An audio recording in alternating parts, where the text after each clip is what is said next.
다시 하나님의 치료의 은혜가, 회복의 은혜가 있기를 예수님의 이름으로 축원합니다. 우리 옆에 분과 인사 한번 나눌까요? 당신은 정말 귀한 사람입니다. 당신은 정말 귀한 사람입니다. 한 번만 더 인사할까요? 그렇게 귀한 당신 옆에 앉아서 영광입니다. 시작. 그렇게 귀한 당신 옆에 앉아서 영광입니다. 네, 그럴 때 한 번만 더 영광인 줄 알아야지. 할렐루야.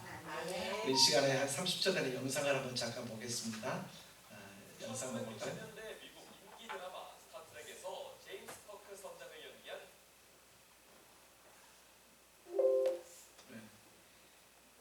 연기한 그 다음에 안 나오네. 다시.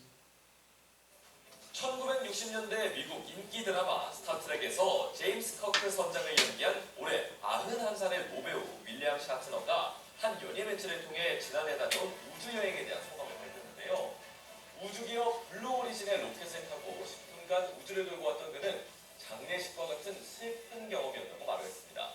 우주에는 신비도 장엄한 경외감도 없었다. 내가 본 모든 것이 죽음이었다고 했고요.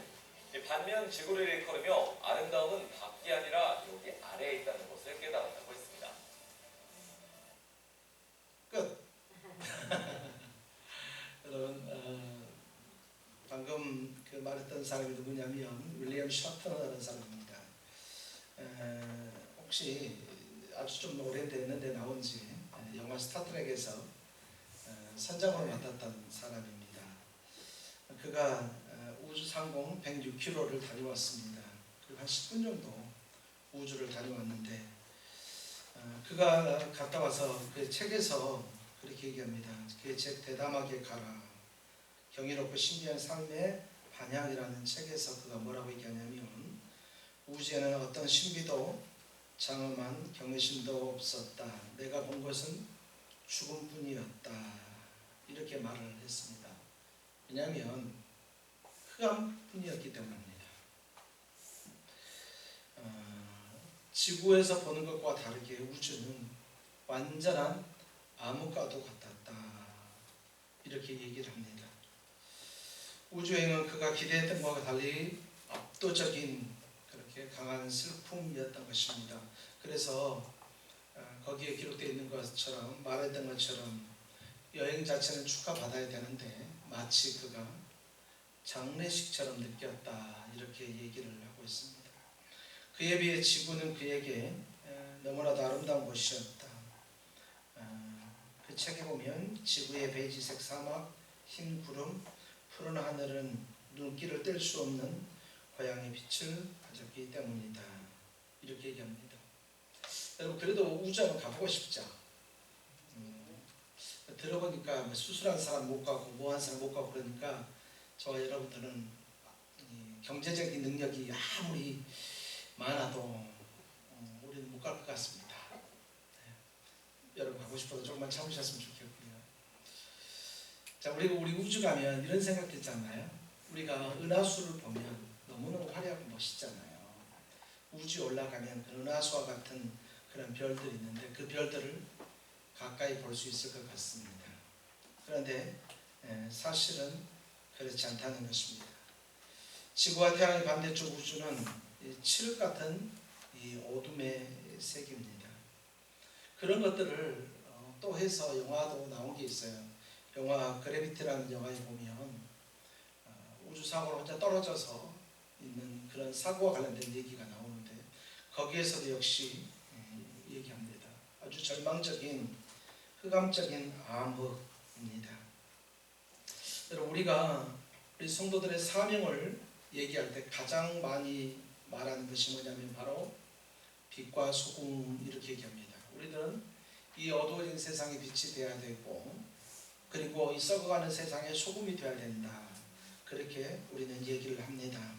그것은 우리 그리스도인이 가지고 있는 역할을 얘기를 하는 것입니다. 오늘 그 가운데 빛에 대해서 우리가 한번 살펴보려고 하는데 따라서 해볼까요? 비추는 빛. 한 번만 더요. 비추는 빛. 오늘 그 빛과 관련돼서 얘기를 하려고 하는데 요즘 조명 디자인이 여러분 정말 화려합니다. 제가 찾다가 이제 놔뒀는데 전 세계에서 가장 비싼 샹들리에가 얼마일까? 정확하게 산출을 해보지 못합니다만 샹들리에가 그렇게 화려하고 그렇게 멋있을 수 있는 이유도 뭐냐면 그 안에서 빛이 비추기 때문입니다. 근데 최근자에 보면 이 빛을 비추기보다는 인테리어용으로 여러분 이 등을 만든 것을 여러분들이 적잖게 보셨을 것 같습니다. 카페를 가면 너무너무 빛이 있는데 너무너무 불빛이 예뻐요. 근데 사람도 잘 보이지도 않아요. 일산해수욕장에 지금은 다른 업종으로 바뀌었습니다만 전에 어떤 카페가 하나 있었거든요. 그래서 그 카페에 그때 몇 분하고 이렇게 같이 갔던 것 같아요. 그런데 가니까 이 카페가 어두컴컴한 거예요. 그러니까 보통 카페 하면 좀 환하고 밝고 이래야 되잖아요. 근데 그 카페는 물론 제가 저녁에 갔습니다만 저녁에 가도 불을 켰으니까 환해야 되잖아요. 근데 그 카페는 어둑어둑해가지고 사람 얼굴도 잘 못 알아볼 것 같아요. 물론 책 읽는 건 아예 상상도 할 수 없을 것 같습니다. 그런데 여기저기 조명은 있어요. 그래서 보니까 그 조명들은 그냥 인테리어 조명이에요. 그냥 밝힌다는 것보다는 그냥 모양으로 둔 조명입니다. 여러분 옛날에 빛 혹시 기억나시나요? 백열등 30촉짜리 여러분 그런 말 썼잖아요. 30촉짜리 백열등 이런 얘기 있었잖아요. 전에 우리 그 어르신들이 옛날은 잘 모르겠습니다만 뭐 촛불도 썼고 또 호롱불도 썼고 우리 옛날에 정전되면 혹시나 해서 집에 항상 이렇게 양조 촛불 해가지고 하나씩 다 있었잖아요. 그리고 돈 있는 집은 이렇게 두꺼운 거 하나씩 놔두고 그렇지 않은 집은 요만한 거 이렇게 놔뒀지 않습니까? 그때 왜 그렇게 정전이 잘 됐죠? 정전되면 엄마들은 부모님들은 익숙한 손길로 촛불 찾아가지고 비사표 성냥 있잖아요. 남성 성냥이나 이런 거 갖고 쳐가지고 불 딱 켜가지고 놔둡니다. 그리고 얼마나 지나면 이제 다시 불이 들어오기도 했습니다. 때로는 불이 안 들어오면 그 상태로 그냥 불 끄고 자고 이랬었던 것 같습니다. 그런데 30촉짜리 백열등이 들으면서 환하고 좋았습니다. 그런데 어느 날 천지개벽할 만한 일이 생겼습니다. 형광등이 나게 생긴 겁니다. 아이고 기다란 형광등이 생겨가지고 말이죠. 얼마나 밝은지 몰랐습니다. 옛날에는 여러분 이 빛하면 밝음이 주 목적이었습니다. 요즘에는 LED 등을 해가지고 말이죠. 그 안에 보니까 이렇게 조그만 거 이렇게 있는데 요거에 엄청나게 많아가지고 얼마나 밝은지 모르겠습니다. 지금 이 강대상 비추는 것도 LED거든요. LED 등으로 이렇게 비추니까 정말 많이 환한 것 같습니다. 그런데 이 인테리어 등은 아무리 켜두어도 30촉짜리 그 백열등만큼도 밝지 못하다는 거예요. 여기서 오늘 여러분에게 도전적인 말씀을 드리려고 하는 것입니다.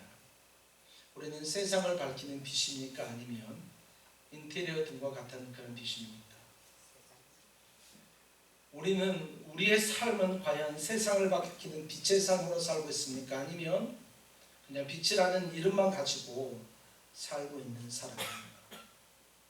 많은 사람들이 자기는 세상에 비추는 빛이라고 생각하지만 그의 삶을 보고 그의 인생을 보면 결코 다른 사람을 비추기보다는 자기가 그냥 빛이다라고 하는 그 명칭으로만 만족하는 사람들이 없지 않아 있다는 것입니다. 예수님께서는 오늘 우리에게 말씀하십니다. 너희는 세상의 빛이라. 여러분 예수님께서는 우리에게 말씀하실 때 너희는 교회의 빛이다라고 말씀하지 않으셨다는 거예요. 너희는 너희 집의 빛이다라고 말하지 않았다는 거예요. 우리 교단이 속해 있는 너희는 한국 교회가 아니라 한국 교단의 빛이다 그렇게 말씀하지 않으셨다는 거예요. 하나님께서는 오늘 예수님께서는 저와 여러분들에게 뭐라고 말씀하시냐면 너희는 세상의 빛이다. 그런데 혹시 우리는 이렇게 생각하지 않습니까? 이 정도 했으면 세상의 빛의 역할을 다 했지 뭐. 혹시 그렇게 생각하지 않나요? 이 정도 했으면 세상의 빛의 역할 다 한 거야, 감당한 거야 이렇게 생각하고 있지 않습니까? 이 시대와 상관없이 우리가 살아가면서 이 정도면 나 잘 살고 있어라고 혹시 그렇게 생각하시지 않으시나요? 500여 년 전에 중세교회에 종교개혁 운동이 일어났습니다. 루터나 깔벤 같은 그런 리드를 통해서 일어난 영적 운동입니다. 그들은 세속화된 교회, 율법화된 교회, 그냥 교회라고 조직만 있는 그런 교회, 가끔 교회긴 교회지만 교회 같지 않게 미신화된 교회, 그 유럽 교회가 살 수 있는 길은 오직 말씀으로만 돌아가는 길뿐이다, 그렇게 얘기했습니다. 그들이 말씀하는 가운데 그들의 캐치프레이즈로 가진 것 중에 하나가 뭐냐면 솔라 스크립투라, 오직 말씀. 물론 그 위에 여러 가지가 있습니다만 솔라 스크립투라, 오직 말씀으로만 살아가야 된다. 우리가 살 수 있는 길은 말씀 안으로 돌아가는 길만이 우리가 살 수 있는 길이다. 오직 말씀만이 하나님의 교회를, 하나님께 속한 모든 교회를 정결하게 할 수 있는 것이고, 오직 말씀으로만 하나님의 교회에 속한 모든 성도들이 이 세상에서 빛의 역할로 감당할 수 있도록 도와주는 것이다. 그렇게 생각을 하고 그들은 종교개혁을 일으켰습니다. 이것이 역사의 교훈입니다. 여러분, 교회들에게 늘 위기가 있습니다. 그러나 그 가운데 힘들고 어렵지만 그러나 항상 그 가운데 하나님이 계셨습니다. 어디 생각해 보십시오. 곰곰이 생각해 보면 위기가 겪어지지 않은 때가 교회가 어디 있습니까? 너무 힘들 때는 가난해서 위기가 되고, 너무 부유했을 때는 그 물질의 풍성함이 교회에 들어와서 힘들게 하고, 어쩔 때는 너무나도 힘드니까 신비주의에 빠진 교회들이 생기기 시작하고, 너무 힘드니까 신비주의에 빠진 그들을 대상으로 이단들이 생각나고 그들을 어렵게 하고. 그렇다면 왜 그렇게 되어지는 것일까요? 여러분, 굳이 제가 비참해서 이 데이터를 가지고 올까 말까 하다가, 코로나 중에 있는 어떤 데이터가 있으면 그 데이터를 가져올까 말까 하다가 안 가져왔습니다. 왜냐하면 기독교를 신뢰하는 이 사람들의 수가, 이 프로테지가 너무 낮아졌어요. 전에는 예수 믿지 않는 사람들조차도 장로님 하면 알아주시고요. 뭐 할 때 저분 장로님이니까 말 잘 들어도 이렇게 얘기했단 말이에요. 여러분, 혹시 김정수 씨 기억나시나요? 네, 제 어머니입니다. 돌아가시기 얼마 전에 예수를 믿고 돌아가셨는데, 저희 어머니가 그 예수를 안 믿고 그 있을 때도 말이죠, 저한테 했던 말이 있습니다. 야야, 저기 장로님 집에 가가지고 술 깨는 약 좀 사와라, 그런 거예요. 그 어머니가 약주를 드시고 이렇게 하면 그 약을 사와야 되는데 동네 약국이 2군데가 있었거든요, 이렇게. 근데 어머니가 하시는 말씀이, 저기 장로님한테 가서 약 좀 달라고 그래, 그렇게 하는 거예요. 그럼 돈 없어도 가서 달라고 하면 줍니다. 엄마가 약 달라고 하시는데 무슨 약, 술 깨는 약 이걸 가져와요. 그럼 제가 그거 가지고 와서 말입니다, 이렇게 가지고 엄마 아해봐 그래가지고 엄마한테 드리고 알약 드리고 그랬거든요. 물론 드셔도 술을 안 깼습니다. 하루가 지나야 이제 이렇게 깨시더라고요.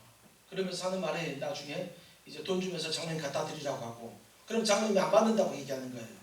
그럼 또 제가 가져와서 안 받는다는데 그럼 드리라고 하는 거예요. 그래도 안 받으면 제가 주머니에 넣기도 하고.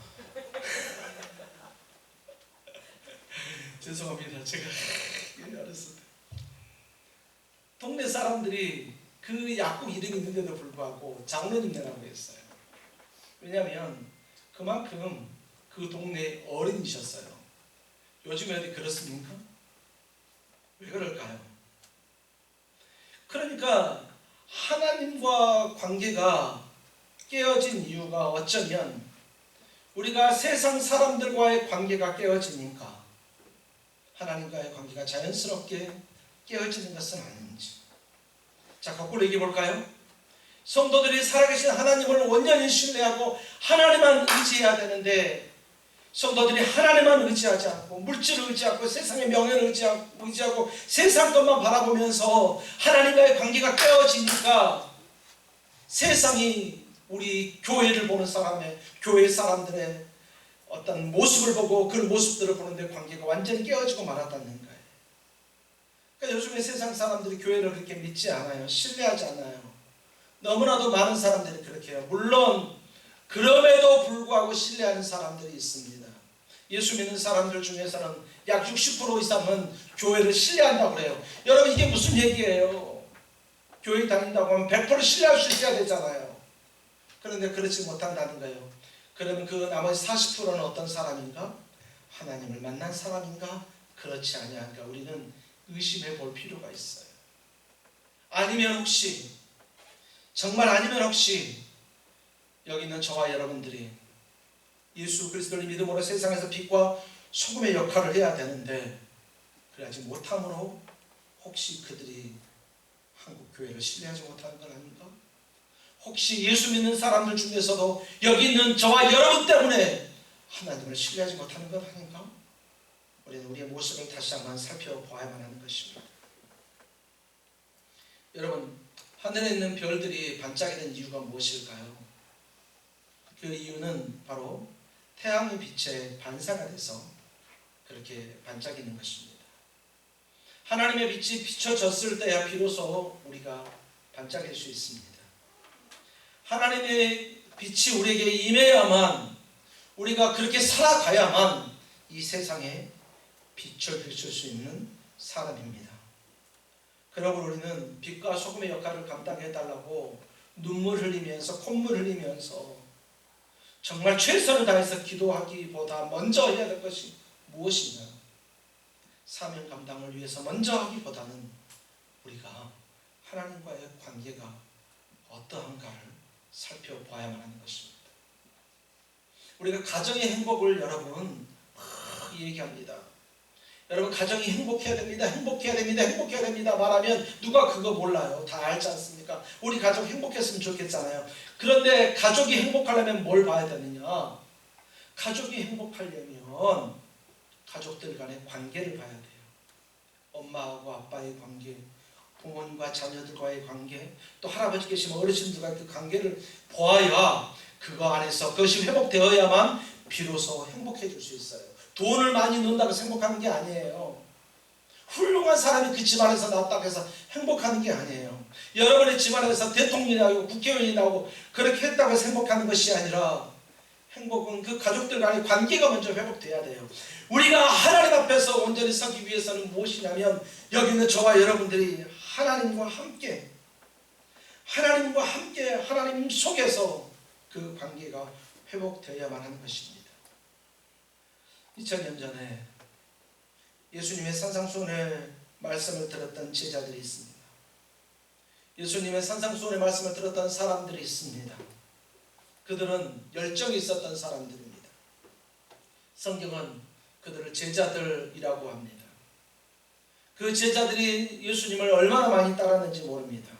그러나 그 열정은 있었지만 빗나간 열정을 가지고 있는 사람도 없지 않아 있었습니다. 예수님께서는 산상수훈에서 너희는 전에 율법의 가르침이 이렇다고 들었지만 내가 이러는데 그게 아니다. 그게 아니고 그 말씀의 가르침은 이런 것이다 라고 하면서 산상수훈에 말씀하시는 것입니다. 우리의 빗나간 지식, 우리가 예수를 믿는다고 하지만 잘 알지 못하고 있는 빗나간 지식들 또는 빗나간 이해, 빗나간 열정, 하나님께서는 오늘 예수님께서는 그들을 잡아주시기 원했던 것처럼 모든 시간 우리도 주님은 잡아주시기를 원하십니다. 하나님께서 세우신 교회들이 빗나간 신앙생활을 가지고 살아가고 있다면 세상에서 빛으로 인식되지 못합니다. 지금 우리 한국 교회가 아니 전 세계에 있는 교회들이 성도들이 빗나간 열정, 빗나간 지식을 가지고 빗나간 이해를 가지고 살아가고 있다면 그 책임은 누구 책임일까요? 목회자 책임일 것입니다. 저와 같은 목회자들 책임이 아니고 그 누구에게 책임이 있겠습니까? 잘못 가르쳤기 때문입니다. 하나님의 말씀을 잘못 가르쳤기 때문에 그렇게 되어지는 것입니다. 사랑하는 성도님들 용서해 주십시오. 우리가 정말로 하나님 앞에 온전히 서야 되지만 그래야지 못하고 있는 그 이유가 그것이 목회자들의 문제라면 저희들을 용서해 주십시오. 우리는 하나님 앞에 교회와 성도들이 바로 서야만 합니다. 정말로 말씀 앞에 순전하게 서는 그리스도인들이 되어야만 합니다. 여러분, 그런 말씀을 증거할 수 있도록 저를 위해서 기도해 주십시오. 말씀을 제대로 연구하고 말씀을 제대로 준비하고 말씀을 제대로 증거할 수 있도록 저를 위해서 기도해 주시고 한국교회 지도자들 여러분 위해서 기도해 주십시오. 에베소서 5장 26절 27절에 보니까 이는 곧 물로 씻어 말씀으로 깨끗하게 하사 거룩하게 하시고 자기 앞에 영광스러운 교회를 세우사 티나 주름이 잡힌 것이나 이런 것들이 없어 거룩하고 흠이 없게 하려 하시니라. 에베소서 5장에서 우리에게 그렇게 말씀하십니다. 주님은 말씀으로 우리를 깨끗하게 하기 원하십니다. 마침내 주님은 말씀으로 정결케 해서 그 교회가 영광스러운 교회로 거듭나게 해주신다는 것입니다. 그렇게 하려면 우리는 어떻게 해야 될까요? 그렇게 하려면 우리는 하나님의 말씀 앞에 깊이 세워져야 합니다. 혹시라도 내가 깊이 세워진 줄 알고 있지만 너무 얕은 것 안에 있지 않는가 우리는 살펴봐야 합니다. 며칠 전에 목사님들끼리 모여서 촌스러운 얘기를 좀 했습니다. 여러분, 목사들도 가르치는 거는 촌스러운 얘기하니까 이해해 주십시오. 서울에 있는 엘타워를 갔다 봤느냐, 롯데타워 갔다 왔는데 그 110층이 올라가니까 정말 좋더라, 그렇게 얘기를 했습니다. 그랬더니 저는 한마디 했습니다. 저는 엘타워를 가긴 가봤는데 지하밖에 안 가봤다고 또 그랬거든요. 나중에 우리 계획가지고 같이 갔다 올까요? 옆에 있는 또 목사님이 합니다. 근데 63빌딩은 지하가 엄청 넓던데 그러는 거예요. 또 엘타워에서 갑자기 63빌딩으로 가는 거예요. 그래서 옆에 있는 목사님이 저는 63빌딩도 못 가봤고 저는 엘타워도 못 가봤습니다, 그 얘기하는 거예요. 그분은 서울에서 부목사 사역을 했었거든요. 다른 사람들은 경상도하고 이상한 데 있었는데 경상도 이분들은 전부 다 엘타워를 가봤고 그분만 못 가본 거예요. 그러면서 그런 얘기를 했습니다. 엘타워 지하가 얼마나 깊은 줄 아느냐. 그래서 같은 얘기, 그런 얘기가 나와요. 당연하지. 그렇게 높은 건물을 지었으면 당연히 그렇게 깊이 들어가야 되지. 63빌딩을 정도 버티려고 하면 지하가 그 정도는 넓어야지. 그래야 버티는 거지. 그런 얘기를 했습니다. 오늘 저와 여러분들의 신앙이 하나님 앞에 바로 서려고 하면 여러분, 우리는 말씀에 그렇게 깊이 들어가야만 합니다. 말씀 속에 깊이 들어갈 때가 비로소 우리의 믿음이 흔들리지 않을 수 있어요. 그저 모래 위에다 거창하게 그냥 지어놔서 그렇게 해서는 안 됩니다. 여러분, 절대 그 사람들을 비하하거나 어떻게 하는 말은 아닌데 모로코가 여러분 한번 지진이 흔들리니까 어떻게 됐습니까? 그 사람들은 터가 말이죠, 깊이 팔 수 있는 터가 안 돼요. 그러니까 그 위에다 그냥 집을 지은 거예요. 근데 얼마나 아름다운지 몰라요. 영화에서 모로코 공주 이렇게 얘기하면서 말이죠, 얼마나 그 땅이 아름답고 예쁜지 몰라요. 그런데 지진이 한번 쿵 했더니 말이죠, 다 무너지는 거예요. 다 무너져가지고 수억 명의 사람들이 거기에 깔려 죽고 아직까지 못 찾고 결국은 무너진 집 무덤이 무덤이 돼서 그렇게 살아가고 있습니다.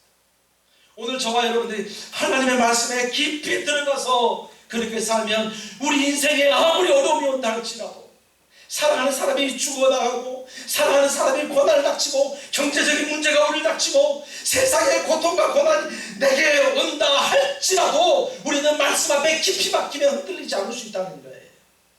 여러분, 하나님의 말씀에 깊이 뿌리박는 여러분들이 되기를 예수님의 이름으로 축원합니다. 예수님의 이름으로 축원합니다. 정말 하나님께서 우리에게 원하시는 것이 무엇일까요? 간단하게 두 개만 말씀드려도 첫 번째는 하나님을 사랑하라, 또 하나는 이웃을 사랑하라, 이것입니다. 하나님을 사랑하고 이웃을 사랑하라. 예수님께서도 계속해서 강조하십니다. 하나님을 사랑하고 이웃을 사랑하라. 그 사랑을 계속해서 강조하시는데 어느 것 하나 따로 가지 않아요. 하나님만 사랑하는 사람들이 있고 세상만 사랑하는 사람들이 있는데 우리 그리스도인들은 어느 것 하나로 결코 치우쳐서도 되지 않습니다. 우리는 철저하게 하나님을 사랑하고 철저하게 세상 사람들을 사랑해 줄 수 있는 그런 마음을 갖기를 소망합니다. 선을 행하면서도 너무 성급하게 전도로 이어지다 보면 자칫 잘못하면 넘어질 수도 있어요. 힘들 수도 있어요. 여러분, 사랑의 실천은요, 뭐 대가 바라는 거 아니에요. 사랑의 실천은 말이죠, 그냥 주는 거예요. 여러분에게 몇 번이나 말씀드렸습니다. 여러분들의 통장에서 자동으로 기부금이 나가지 않는 분들이 계시다면 여러분, 죄송하지만 회개할 필요가 있을지도 몰라요. 내가 가지고 있는 중에서 일정한 부분이 항상 이웃을 도울 수 있는, 한 달에 3만 원만 나가면 컴패션에서는 한 아이의 한 달 동안의 생계비가 다 그것으로 끝나는 거예요. 한 달에 2만 원만 나가면 저기 전혀 의료 혜택을 못 받는 사람들이 그들이 의료 혜택을 받을 수가 있어요. 한 달에 1만 원만 나가도 있지 않습니까? 우리나라에 굶어 조금 어려워지는 할머니하고 살고 있는 조선 가정에 생활비로 줄 수가 있어요. 그거 아무것도 하지 않으면서 우리가 이웃을 사랑한다? 여러분, 과연 우리는 어떤 방법으로 이웃을 사랑하고 있는 것일까요? 우리 교회에서는 대안학교에 1년에 하루에 한 달에 딱 10만 원 이렇게 나갑니다. 그거 통해서 쟤들 어떻게 해서 도우려고. 다른 교회에서는 20만 원, 30만 원 이렇게 가지고 와가지고 그들 도우라고 합니다. 어떤 것이든 좋습니다. 우리의 인생에, 우리의 삶 가운데 철저하게 살아계신 하나님을 사랑하는 만큼 우리는 이 세상 사람들을 사랑할 수 있는 그런 성도들이 되어야만 합니다. 여러분, 최근자에 너무 좋지 못한 일이 발생하고 있습니까? 가정폭력 사건, 아동폭력 사건, 아동학대 사건, 여러분 얼마나 힘이 듭니까? TV를 보면 말이죠, 그런 것들을 보고 얘들이 아파하고 얘들이 멍이 들어있는 거 보면 얼마나 가슴이 아픕니까? 여러분, 주변에 혹시 그런 일 없습니까? 내 주변에는 없다 할지라도 언론을 통해서 보면 얼마나 안타깝고 얼마나 힘이 듭니까? 그런데 여러분, 정말 그것에 애통하고 계시나요? 아휴, 또 뉴스 안에 이렇게 그냥 끝나고 있는 거 아닙니까? 예수님께서는 우리의 아픔을 함께 애통하시면서 우리에게 다가오셨습니다. 그리고 세상을 아버지의 이름으로 빛으로 새롭게 하셨습니다. 여러분, 우리는 애통하는 마음으로 이 세대에 나가야 합니다. 우리는 애통하는 마음으로 이 사회를 나가야 합니다. 돌봄의 공동체로 새롭게 일어나야 됩니다. 세상에는 이제 복음을 요구하고 있습니다. 저는 우리나라 4분의 1이 예수 믿었다고 한다면 지금은 택도민소예요. 이번 주 화요일날 전식 박사가 이 미래학자인데 이 사람이 와가지고 말이죠, 이제 포럼을 하면서 우리 한국 교회 실태를 얘기할 거예요. 들을 때마다 기가 막혀서 말이 안 나와요. 1,500만이었던 그런 성도들이 점점 떨어가지고 말이죠, 이제는 그렇게 많지가 않아요. 이러다가 2050년 중에는 성도들을 과연 얼마나 찾아볼 수 있을까? 이제 세상에서 복음을 요청하고 있습니다. 유럽의 교회들이 복음을 요청하고 있습니다. 영국에서 선교사를 보내달라고 합니다. 유럽에 있는 교회들이 제발 선교사 좀 보내달라고 합니다. 그런데 한국 교회에서는 유럽으로 선교사를 보낼 마음이 없어요. 잘 사는 나라잖아. 잘 사는 나라인데 왜 거기에 선교사를 보내야 돼? 거기 보낼 바에 차라리 캄보디아 보내는 게 낫지 않겠느냐? 물론 어디든 가도 괜찮습니다. 하지만 우리는 지금 이 세상에서 우리에게 복음을 요구하고 있다는 사실을 분명히 기억해야 합니다. 서론에서 말했던 여러분 셔트너를 다시 한번 기억해 주십시오. 그와 더불어서 다른 우주 비행사들도 우주를 비행한 후 세상을 바라보는 눈이 완전히 바뀌었다, 이렇게 얘기하는 것을 알 수 있습니다. 작가 프랭크 화이트가 말한 용어 중에 하나가 뭐냐면 조망 효과라는 말이 있습니다. 우주의 어둠 속에 있다가, 우주 공간의 어둠 속에 있다가 유일하게 생명체가 존재하는 지구를 다시 바라보니까 그 지구의 중요성이 너무나도 귀하다는 것. 우주의 어둠이 지구에 빛을 주신 하나님께 우리의 시선을 돌리게 하는 것입니다. 지금도 똑같은 밝기로 악인에게도 의인에게도 햇볕을 주시는 하나님의 사랑, 악인에게는 주지 않고 의인에게만 주느냐, 그렇지 않고 그들에게도 동일하게 주시는 하나님의 사랑, 우리는 그 하나님의 사랑을 기억해야 합니다. 빛과 어둠은 같이 오지 않습니다. 어둠에 있는 영혼들은 빛과 사랑으로 그들을 밝게 만들어야만 주님 앞에 돌아올 수 있습니다. 주님은 우리를 세상의 빛으로 세우셨습니다. 악세사리로 세운 것이 아니라 주님은 우리를 세상의 빛으로 세우셨습니다. 예수님께서 당부하신 것을 우리는 순종하고 믿음으로 헌신해야 될 줄 믿습니다. 그렇게 해야 하나님께서 영광을 받아주시는 것입니다. 우리가 직접 하나님께 영광을 돌리는 것도 우리가 해야 할 일이지만 저와 여러분들이 원인이 돼서 하나님을 알지 못하는 사람들이 하나님께 영광을 돌리게 해야 되는 것도 우리가 해야 될 일입니다. 저 권사님은 왜 이렇게 바보 같아? 아니 조금 더 깎아준다는데 왜 깎아주지 말라고 하고, 콩나물 한 주먹 더 주려고 하는데 왜 주지 말라고 그래? 사람아, 그건 저 비전교회 권사님이잖아. 비전교회 권사님들은 콩나물 한 주먹 더 달라고 안 싸워. 자기가 원하는 만큼만 하고 달라고 하고, 또 어쩔 때는 잔돈도 잘 안 받아. 그러면서 그냥 웃으면서 네 감사합니다 라고 가. 나도 저 사람 보고 예수 믿었잖아. 이런 감정들이 여러분의 삶 속에 나타나기를 소망합니다. 땅의 소금으로 세상의 빛으로 우리를 부르신 주님께서 우리 한국교회에 새로운 힘을 주셔서 우리의 빛이 약해지거나 우리의 맛이 사라지지 않도록 자극해 주실 것입니다. 여러분 따라서 한 번만 더 해볼까요? 한 번만 더 해. 나는 세상의 빛이다. 세상의 빛이다. 인테리어 빛이 아니다. 인테리어 빛이 아니다. 인테리어 빛이 아니다. 인테리어 빛이 아니다. 나는 세상의 빛이다. 나는 세상의 빛이다. 사랑하는 성도 여러분, 세상에는 비추는 빛이 있는가 하면 그냥 잠깐 밝게 만드는 빛이 있습니다. 저와 여러분들이 이 시대를 살아가면서 정말로 신실하게 이 세상을 향해 빛을 비출 수 있는, 그래서 다른 사람들이 여러분으로 말미암아서 밝음을 경험할 수 있게 하는 비추는 빛이 다 되어지시기를 예수님의 이름으로 축원합니다. 우리 시간 같이 기도하겠습니다.